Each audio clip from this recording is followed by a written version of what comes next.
तो सबसे पहले पेरेंट्स को अवेयर होना और उनको विलिंग होना कि भाई वो करवाना चाहते हैं वैक्सीनेट अपने बच्चों को, ये बहुत ज़रूरी है। और वो तभी जब करवाएंगे जब उनको ये पता होगा कि इससे उन्हें क्या हेल्थ बेनिफिट या उनके स्वास्थ्य को, उनके बच्चों के स्वास्थ्य को क्या बेनिफिट होने वाला है। ऑल्दो ग्रेजुअली अवेयरनेस बढ़ी है, लेकिन अभी भी बात करना बहुत बार मुश्किल होता है, समझाना बहुत बार मुश्किल होता है। यही समझा पाना कि ये वैक्सीन लगाने से कैंसर से आप प्रिवेंट कर सकते हैं या बच सकते हैं, ये अभी एक्सेप्टेंस लोगों में नहीं है। उन्हें लगता है कि शायद ये कुछ एग्जेजरेट करके हमें बताई जा रही है बात। ऐसा कैसे पॉसिबल है? यदि कैंसर वैक्सीन से रुक सकते तो क्या सारे कैंसर नहीं रुक जाते, सारे प्रिवेंट नहीं हो जाते? लेकिन ऐसा नहीं है। ये हमें बताना कई बार बहुत इम्पॉर्टेंट होता है कि कुछ कैंसर हैं जो कि इन्फेक्शन से एसोसिएटेड है। सारे कैंसर इन्फेक्शन से नहीं है, लेकिन जो कैंसर इन्फेक्शन से एसोसिएटेड है, क्योंकि वो इन्फेक्शन है इसीलिए उसके अगेंस्ट वैक्सीन काम करता है। तो साथ में ये भी समझाना कि क्यों इतनी यंग बच्चियों में क्यों देना है, तो ये बताने के लिए कि बिफोर फर्स्ट सेक्सुअल एक्सपोजर उन बच्चियों को वैक्सीनेट करना ज़रूरी है ताकि ये बेस्ट इफ़ेक्ट वैक्सीन दे पाए। तो कई बार उनको ये भी बताना पड़ता है कि देखो, जैसे कोविड से पहले देने में ज़्यादा इफ़ेक्ट होता था, तो इस तरीके से कई बार चीज़ें समझानी पड़ती है। थोड़ा सा काउंसलिंग में टाइम भी लगता है, बट अब ग्रेजुअली कुछ लोग आते हैं, पूछते हैं, बात करते हैं, लेकिन फिर लगवाने के समय थोड़ा पीछे हो जाते हैं। तो कई सारे हर्डल्स हैं, बट मुझे लगता है कि ये एक अच्छा स्टेज है ये पब्लिकली अवेयरनेस के लिए, और इस तरीके के प्रोग्राम्स हेल्पफुल हैं बेसिकली कि उनको कंसेप्ट नहीं है इस चीज़ का कि ऐसा वैक्सीन से भी ऐसा प्रिवेंट हो सकता है। और जब हम उनसे ये बात करते हैं कि ये सेक्सुअली ट्रांसमिटेड है और इस तरीके से बच्चियों को शादी से पहले लगवाना है, तो कई बार वो मदर तो बात कर जाती है और फिर वो पेरेंट अपने हस्बैंड से वो इतना कंफर्ट लेवल ही नहीं है कि वो बच्चियों के बारे में घर में अपने उसके फादर से इस तरीके की बात करें। बिकॉज कॉस्ट है तो उसको पेरेंट हस्बैंड से बात करना ज़रूरी है, उनके बच्चियों के फादर से। तो मुझे लगता है वो एक कहीं ना कहीं बैरियर आ जाता है कि उतना खुल के घर पे बात ही नहीं होती है लोगों पे, और मदर समझ जाती हैं, पूछ जाती हैं, लेकिन फिर लगवाने नहीं आ पाती हैं। तो ये भी एक इशू आता है। तो जैसे मैम कह रही हैं कि यौन संक्रमण की बात करने पे फॉरेन पेरेंट्स के दिमाग में ये आता है कि हमारे बच्चे तो एक्सपोज हो ही नहीं सकते। आपने 10 साल के बच्चे के लिए अगर वैक्सीन की बात करी तो उनके दिमाग में सीधे यही आएगा, नहीं नहीं नहीं, शादी से पहले लगवा लेंगे तभी एक्सपोजर होगा। तो इसके लिए बहुत ज़रूरी है कि जैसे मैडम ने बताया कि हमें अब बात करनी चाहिए। अगर हम बात ही नहीं करेंगे तो पेरेंट्स तक ये बात पहुँचेगी नहीं, और शायद आगे मैडम ये बात समझा पाएंगी कि क्यों ज़रूरी है कि कितने कम आयु के बच्चों में ये हम लोग बात करें। सो जितनी जल्दी हम लोग इस विषय में बात कर सकेंगे ईजी होगा। और अब थोड़ा सा एक्सेप्टेंस इसलिए भी बढ़ा है, मेरे ख्याल से स्कूल्स में भी बात होने लग गई है और मीडिया में भी थोड़ी बात होने लग गई, और मुझे लगता है ऐसे मैसेज जब पहुँचते हैं लोगों के पास तो कई लोगों को पता होता है। पेरेंट्स से ज़्यादा मैंने देखा एडोलेसेंट गर्ल्स खुद इंक्वायर करने ज़्यादा आती है। शायद वही स्कूल और मीडिया को ज़्यादा एक्सपोज वो हैं तो उनको ज़्यादा है। मदर्स उतनी वेल इन्फॉर्म, पेरेंट्स उतने इन्फॉर्म नहीं हैं, लेकिन बच्चियाँ आजकल आके बहुत पूछने लगे हैं। स्पेशली वर्किंग क्लास है, 20s वाली लड़कियाँ, 18-20s वाली लड़कियाँ। सो अभी तक का हमारी बात होती थी हमेशा सर्वाइकल कैंसर वैक्सीन बोलते थे हम इसको। तो अब क्योंकि ये बॉयज़ के लिए भी रिकमेंडेड है, तो डॉक्टर अभिषेक आपको क्या लगता है कि क्या फ़ायदे हो सकते हैं लड़कों को वैक्सीन लगाने के, और कैसे अब आप इसे लड़कों तक पहुंचाएंगे? आज से 2-3 साल पहले तक ये बात हुआ करती थी कि सर्वाइकल कैंसर वैक्सीन है और केवल महिलाओं के, लेकिन ये एक मिथ है। मैं ये कहना चाहता हूँ, this is not only hers vaccine but he is also important and it matters. क्यों? क्योंकि ये वैक्सीन 6 तरीके के cancer cause, cervical cancer cause करती है। 99.7% ऑफ सर्वाइकल कैंसर्स में ये पाया गया कि HPV वायरस मिला। लेकिन एनल कैंसर्स की अगर बात करें तो 90% एनल कैंसर्स, पेनाइल कैंसर्स और ओरोफेरेंजियल कैंसर्स ये भी बहुत कॉमन है। और एनल, पेनाइल और ओरोफेरेंजियल कैंसर्स मेल्स में भी हो सकते हैं। तो this vaccine is also important males, number 1।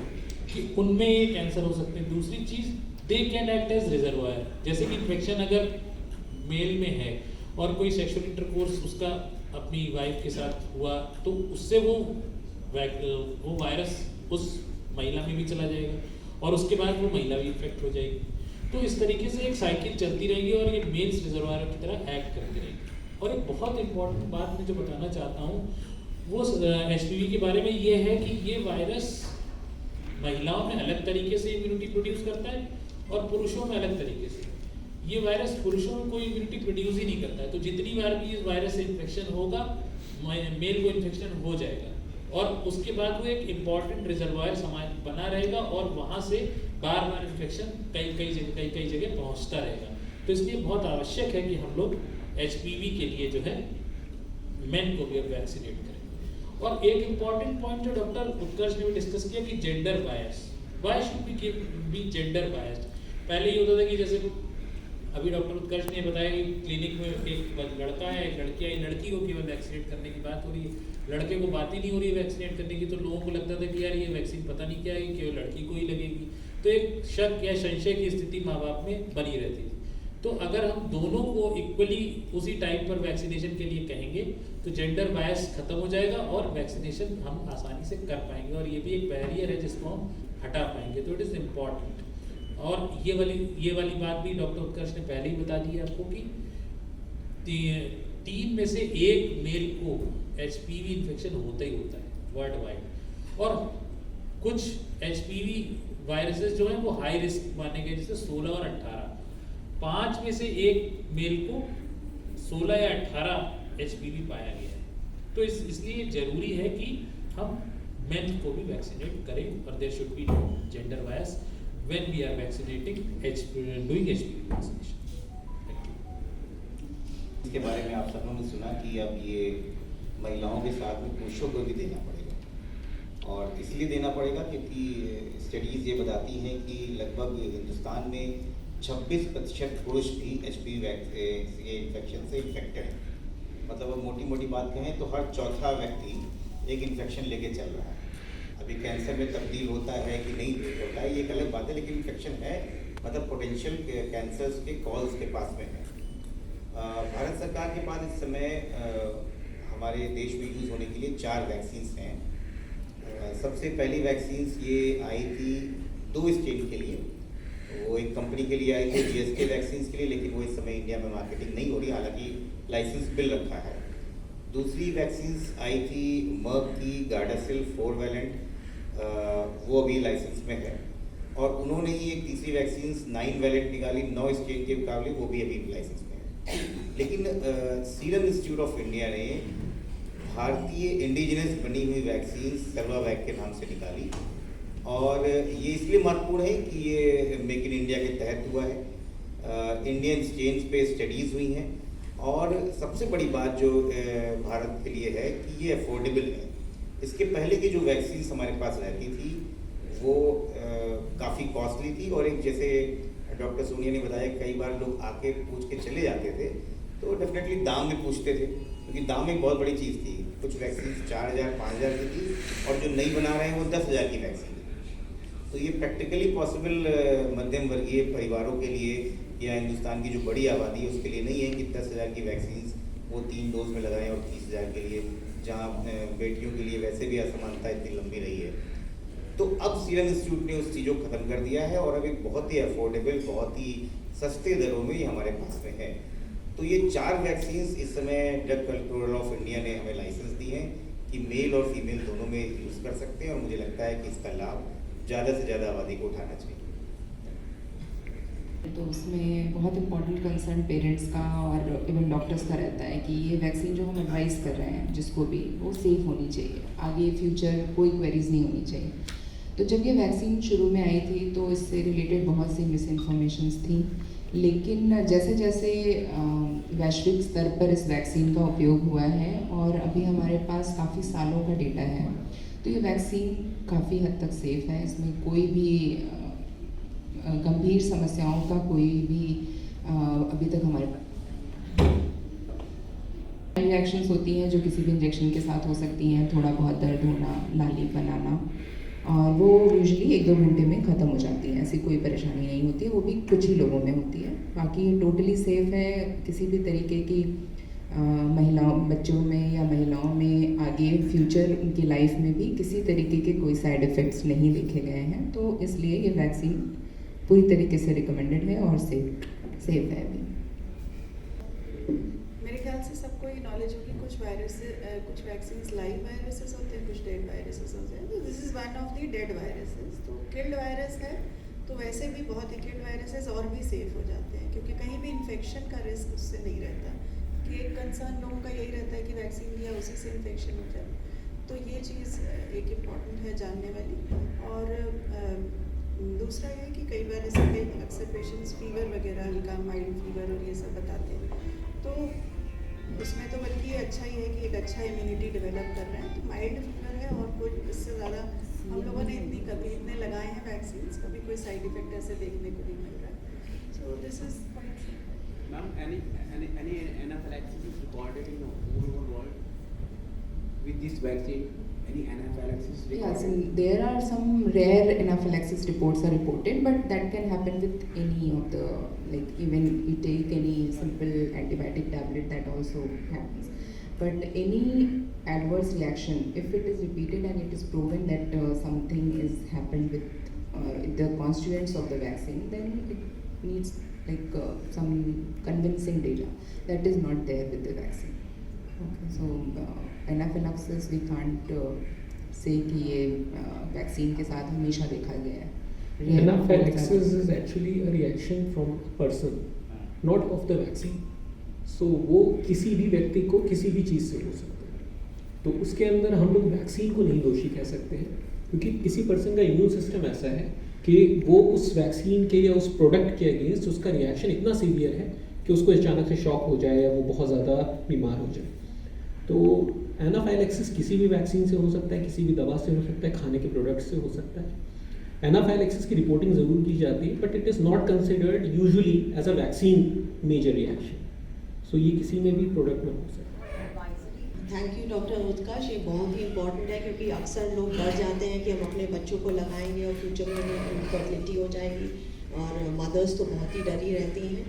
तो इस प्लेटफॉर्म से हम ये मैसेज देना चाहते हैं सभी को कि ऐसा कुछ नहीं है। 2006 में ये वैक्सीन बनी थी और 2012 में कुछ एनेक्डोटल इंसिडेंसेस हुए थे। Almost 5 girls had infertility, not exactly infertility but premature ovarian failure, not even failure, it was insufficiency. तो ऐसे कुछ केसेस आए थे, बट वो साइंटिफिकली रेलिवेंट नहीं थे। कुछ डैनिश रजिस्ट्रीज भी हैं जिसमें उन्होंने कहा है कि कुछ ऐसी प्रॉब्लम हुई थी उनकी पॉपुलेशन में, but again that was not scientifically proven. अब अगर देखा जाए तो आज हमारे पास इंडियन वैक्सीन है, और इंडियन वैक्सीन में जो एडजुवेंट्स यूज़ हो रहे हैं वो आपको जो ओवेरियन सेल्स होते हैं वो उसके लिए वो टॉक्सिक नहीं है।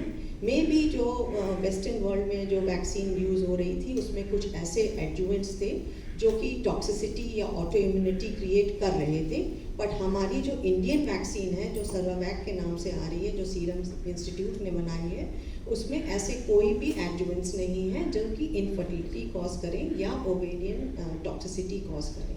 तो all the more it is good for us, and I would like to promote that this vaccine is very safe when given in pre-teens and in adolescent girls, and it is not going to cause any infertility in later in life. जैसे ma'am ने जैसा कि अभी doctor Ashutosh ने बताया कि vaccine हमारे पास जो अवेलेबल हैं, सीरम इंस्टीट्यूट की एक क्वाड्रीवेलेंट वैक्सीन अवेलेबल है और एक MSD की क्वाड्रीवेलेंट वैक्सीन है, और एक नोनावेलेंट वैक्सीन अवेलेबल है, यानी कि जो 9 वायरसेस को कवर करती है वो भी MSD की अवेलेबल है। तो शेड्यूल में 0 से अगर हम बात करें 14 साल की उम्र तक, तो हमें सिर्फ 2 डोज की ज़रूरत है, एक 0 और एक छठे महीने पे। और जब हम 14 साल से ऊपर की बात करें तो हमें जो डोजेस चाहिए वो 3 डोजेस चाहिए, 0, 2 एंड 6। और ये अलग अलग वैक्सीन के लिए अलग अलग है, और 27 से 45 साल के बीच में भी 0 to 6 ही लगेगी। अब जैसे कि सीरम की जो क्वाड्रीवेलेंट वैक्सीन है या नोनावेलेंट वैक्सीन है MSD की, ये हम यूज़ कर सकते हैं मेल्स में भी और फीमेल्स में भी, लेकिन एज जो है बार है यहाँ पे 26 साल की उम्र तक अभी हम यूज़ कर सकते हैं। और जो MSD की क्वाड्रिवेलेंट वैक्सीन है वो केवल फीमेल्स में यूज़ कर सकते हैं और इसको हम 45 साल की उम्र तक यूज़ कर सकते हैं। यहाँ पर मैं एक बात अपनी तरफ से ये कहना चाहता हूँ कि जो हमारी इंडिजीनस वैक्सीन है सीरम की, इसमें हम आगे स्टडीज़ कर रहे हैं 26 साल के बाद भी, और अगले 1-8 साल में हमारे पास आगे की रिकमेंडेशंस भी आ जाएंगी और हम इस जो हमारी अपनी इंडिजीनस इंडियन वैक्सीन है उसको हम 45 साल की उम्र तक भी आसानी से यूज़ कर पाएंगे, क्योंकि we are seeing the data which are not yet published. तो हम अभी उसको आपके सामने ऐसे नहीं रख सकते, क्योंकि जब तक वो डाटा पब्लिश ना हो जाए साइंटिफिकली तो प्रूवन और उसके करके तब तक आपको नहीं कह सकते। लेकिन ये तो 1-2 साल में ये चीज़ आ जाएगी, तो हम इस वैक्सीन को अपनी जो वैक्सीन है उसको मेल्स में भी लगा पाएंगे, फीमेल्स में भी लगा पाएंगे, और पूरे सेक्सुअल जो उनका एक स्पैन हम मानते हैं कि 45 साल की उम्र तक, वहाँ तक इस वैक्सीन को आराम से लगा पाएंगे। अब बात आती है कि इस वैक्सीन के लगाने के तरीके में कुछ हमारी इंडियन एकेडमी ऑफ पीडियाट्रिक्स ने कुछ रिकमेंडेशंस दी है। अगर किसी भी कोई इम्यूनो कॉम्प्रोमाइज्ड स्टेट है, जैसे कि मोस्ट कॉमनली अगर कोई HIV इन्फेक्शन हो गया, जो हम सब आपस में समझते हैं कि उसमें इम्यूनिटी कम हो जाती है, तो संक्रमण होने का खतरा बहुत बढ़ जाता है। लेकिन केवल HIV ही नहीं है, और भी बहुत सारे कैंसर्स होते हैं, बहुत सारी हेमेटोलॉजिकल कंडीशंस हैं जिसमें कि हम लोग देखते हैं कि इम्यूनिटी, बीमारी से लड़ने की क्षमता मरीज की कम हो जाती है। तो उस परिस्थिति में केवल 3 डोज शेड्यूल ही फॉलो होगा, 2 डोज शेड्यूल फॉलो नहीं होगा। 2-3 और बातें, जैसे 2 डोज शेड्यूल में अगर एक वैक्सीन किसी ने आज लगवाई, आज है हमारी 17 जुलाई, और अगली वैक्सीन उसने लगवा ली हम कहें कि 17 सितंबर को, तो क्या ये दोनों डोज मानी जाएंगी? नहीं मानी जाएंगी। हमको एक डोज और लगानी पड़ेगी उस परिस्थिति में उस बच्चे को, और वो लगानी पड़ेगी पहली डोज से 5 महीने का अंतर हो उसमें, और दूसरी डोज से कम 3 महीने का अंतर हो, तब वैलिड डोज मानी जाएगी। और जो हमने पहले ही डोज लगा दी है उसको हम काउंट नहीं करेंगे। ये 2 डोज शेड्यूल के लिए। अगर 3 डोज शेड्यूल में हम जा रहे हैं तो पहले और दूसरे डोज के बीच में कम से कम 4 हफ्ते का अंतर जरूरी है, और दूसरे और तीसरे डोज के बीच में कम से कम 12 हफ्ते का अंतर चाहिए।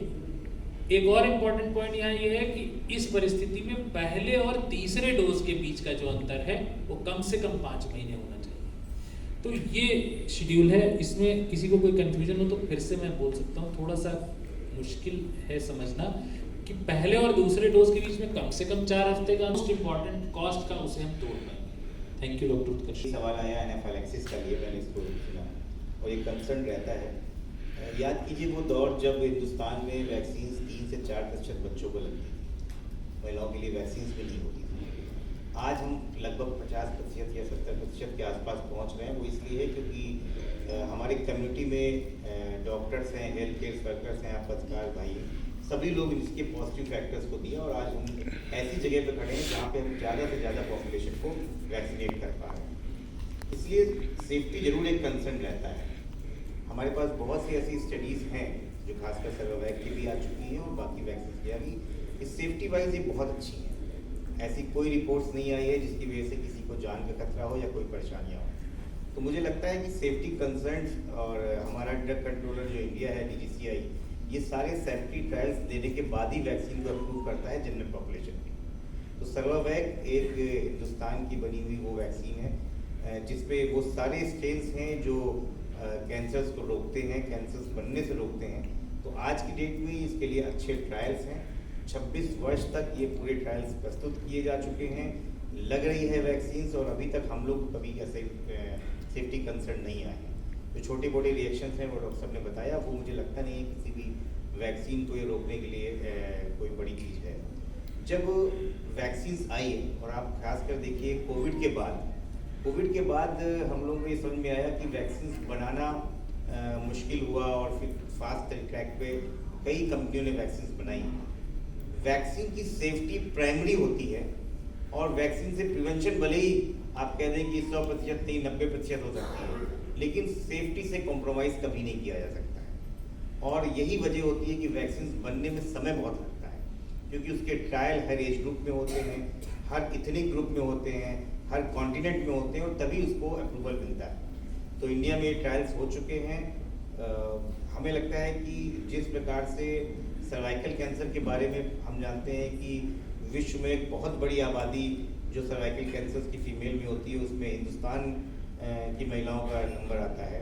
इसी प्रकार से जो मेल्स में कैंसर्स बढ़ रहे हैं, खासकर पेनाइल कैंसर, स्क्रोटल कैंसर्स और ओरोफेरेंजियल कैंसर्स, मुंह के अंदर के घाव। और मेघालय में एक जगह है ईस्ट खासी, पूर्वोत्तर मेघालय में, वहाँ पे सबसे ज़्यादा इसके HPV इन्फेक्शन देखे गए। तो अब हमारे पास एक ऐसा वैक्सीन है जिसके साइड इफ़ेक्ट्स ना के बराबर हैं, जो अप्रूव्ड हैं, जो हमारी जेब को भी परेशान नहीं करेगा। तो हमारे पास, हमको लगता है, कोई ऐसा कारण नहीं है कि इस वैक्सीन को ना लगाएं। मुझे लगता है ये बहुत सेफ वैक्सीन है जो हम लोग के पास है। बहुत उनका इम्यून सिस्टम बहुत एक्टिव होता है, वो तुरंत उसको रिस्पॉन्ड करते हैं, उसकी जो रोग प्रतिरोधक क्षमता है वो तेज़ी से बनी रहती है और वो लंबे समय तक बनी रहती है। तो इसीलिए सारे ही वैक्सीन आप देखते हैं यंग बच्चों में एडवाइस ज़्यादा किए जाते हैं। यदि लेकिन बाद के छूट भी गए हैं तो बाद में भी ले सकते हैं, लेकिन वही उसी चीज़ को कंसिडर करते हुए कि क्योंकि थोड़ा इम्यूनिटी बच्चों से एज 15 के बाद क्रॉस करने के बाद कम हो जाती है, तो इसलिए 3 डोज रिकमेंडेड हैं टिल डेट। अभी तक ऐसे ही है, बट अभी तक और स्टडीज़ इसमें आ रही हैं और प्रोबेबली विद टाइम हम लोग देखेंगे कि इसकी डोज और कम हो जाएंगी, क्योंकि इधर कई स्टडीज़ बता रही हैं कि 3 और 2 डोज वाला जो है इक्वल एफिकेशियस है। तो हो सकता है आगे, और इनफैक्ट अभी तो सिंगल डोज का भी काफ़ी सारी स्टडीज़ आ रही हैं, तो विद टाइम हो सकता है कि ये रिप्लेस हो जाए सिंगल डोज से भी। बट अभी की जो रिकमेंडेशन है, अभी हम लोग यही रिकमेंडेशन फॉलो कर रहे हैं, अनलेस एंड अनटिल बिल्कुल कोई कॉन्क्रीट डेटा हमारे पास और कॉन्क्रीट रिकमेंडेशन आ जाती है कि डोज 1 करनी है, तो अभी तक हम लोग यही रूटीन फॉलो करते हैं। ऐड करना चाहूँगी कि जब हमने देखा, जब हमने एंटीबॉडीज़ का लेवल चेक किया, तो देखा जब यंगर एज ग्रुप में एंटीबॉडी लेवल हायर था और कंपेयर टू 50 to 26 ईयर्स, तो इट्स ऑलवेज बेनिफिशियल कि हम यंगर एज में लगाएं, जिससे कि उनका एंटीबॉडी लेवल हायर हो, ज़्यादा हो compare to late in life. तो इसलिए अच्छा है कि हम अपनी प्री टीन्स और एडोलेसेंट एज ग्रुप को वैक्सीनेट करें।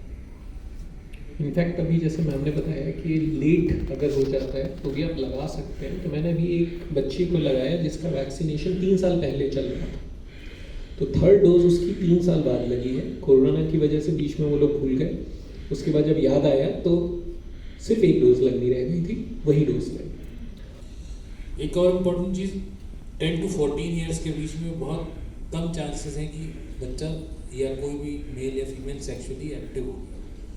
तो ये वैक्सीन अगर हम सेक्सुअल डेब्यू से पहले लगा दें तो इट इज़ ऑलवेज बेटर, क्योंकि कोई भी HPV वायरस इन्फेक्शन जो हो गया किसी को, फिर उससे ये वैक्सीन प्रिवेंट नहीं करेगी।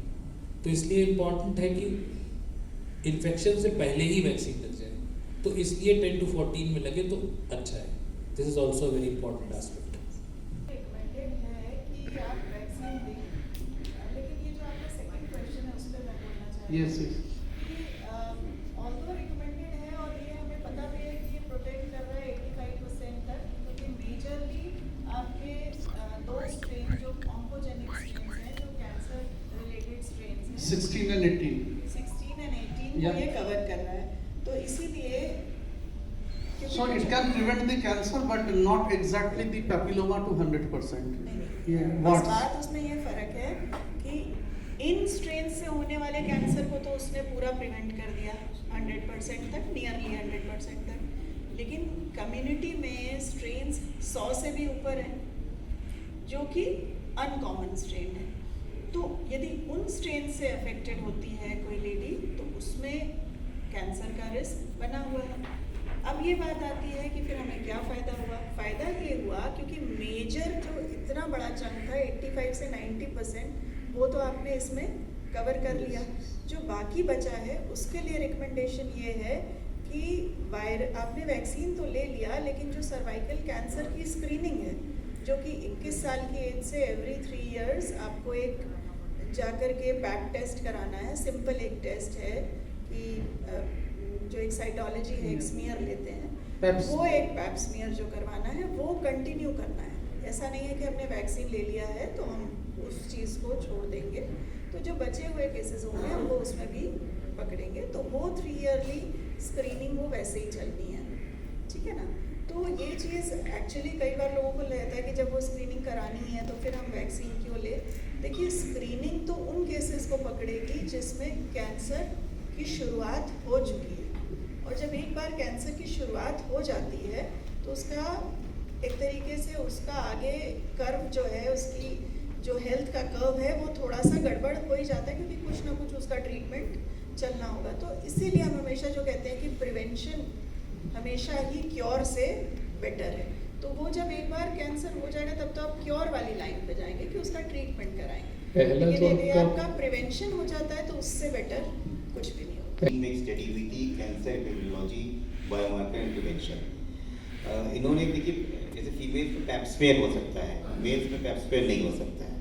मेल में कॉस्टिव ऑर्गेनिज्म और रिट्रोग्रेड हम लोग एक डायरेक्ट मार्कर बना सकते हैं कौन कौन से स्ट्रेन से जेनेटल वॉर्ड्स हो चुके हैं, या फिनाइल कैंसर, या एनल कैंसर, या ओरोफेरेंजियल कैंसर हो चुके हैं। तो इन स्टडीज़ ने 2019 में वहाँ पर प्रेजेंटेशन दिया है कि यही स्ट्रेन्स मोस्टली इंडिया में जो 26% केसेस बताए गए हैं वो कैंसर में तब्दील हो रहे हैं। लैंसेट 2023 ने ये बात फिर प्रूव करी कि वर्ल्ड में 31%, इंडिया में 26%, वर्ल्ड में 31% male are currently infected with HPV infection otherwise कहीं पर भी।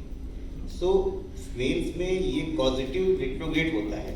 तो वहाँ एक बार हमको मार्कर्स बायोमार्कर्स पता है, उसका प्रिवेंशन पता है, इसलिए वैक्सीन्स को अवेलेबिलिटी और रेगुलेशन मेल्स में दिया जाता है। वैक्सीन्स हेल्पर सेल्स को करती है, वो वैक्सीन की वजह से नहीं हो रहा है। जो वैक्सीन्स हमारी ऑटो इम्यूनिटी के हेल्पर टी सेल्स को बढ़ाएंगे वो वॉर्ड्स को कम कर सकते हैं। इसीलिए जो बात हो रही थी कि 15 से पहले वैक्सीन देने की, वो इसीलिए है कि जब एक बार सेक्सुअली एक्सपोज्ड हो जाते हैं तो उसके बाद इन्फेक्शन हो गया तो वैक्सीन उस स्ट्रेन के अगेंस्ट मतलब कोई इलाज नहीं कर देगा उसका, वो तो इन्फेक्शन हो गया, प्रिवेंट ही कर सकता है।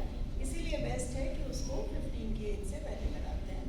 बाद के पेशेंट्स में, बाद की एज में जो विमेन में लगाया जा सकता है लगा सकते हैं, ताकि फर्दर स्ट्रेन से उसका एक्सपोजर जिनसे नहीं हुआ है उनसे वो उसको प्रोटेक्ट कर लेगा। लेकिन जो ऑलरेडी हो चुका है उसमें उसको वो क्योर या उसका इलाज ऐसा नहीं कर देगा। इसलिए अर्लियर द बेटर, जितना पहले लगा। एक चीज़ होती है वैक्सीन प्रिवेंशन, एक होती है इरेडिकेशन, एक होती है एलिमिनेशन। अगर हम फीमेल्स को ही अगर वैक्सीनेट करते रहेंगे और मेल्स को नहीं करेंगे तो हम मे बी HPV एलिमिनेट करने के रास्ते पे हैं। लेकिन अगर हम मेल और फीमेल दोनों को वैक्सीनेट करते हैं तब हम इस मर्ज को या इस बीमारी को या इस इन्फेक्शन को इरेडिकेट कर सकेंगे। जैसे हमने स्मॉल पॉक्स इरेडिकेट कर दिया अपने हिंदुस्तान से, तो अगर हमें इरेडिकेट करना है HPV इन्फेक्शन अपने इंडिया से, then we have to vaccinate boys as well as girls, women as well as men. HPV का ये एक तरह की फीलिंग भी जा सकती है। सो ऐसी सिचुएशन में क्वेश्चन डॉक्टर सौम्या से है कि भाई स्क्रीनिंग करानी है नहीं करानी है, तो वैक्सीन लग गया अब तो फ्री है, कुछ भी करें, और रिजल्ट्स अगर नेगेटिव पॉजिटिव हैं उसके बेसिस पे क्या करना है। बिल्कुल सही क्वेश्चन है ये, और मोस्टली आंसर्स हम लोग डिस्कस कर चुके हैं कि ऑलरेडी अगर आप इन्फेक्टेड हो किसी स्ट्रेन से तो ये वैक्सीन इज़ नॉट मतलब ये थेरेपेटिक वैक्सीन नहीं है।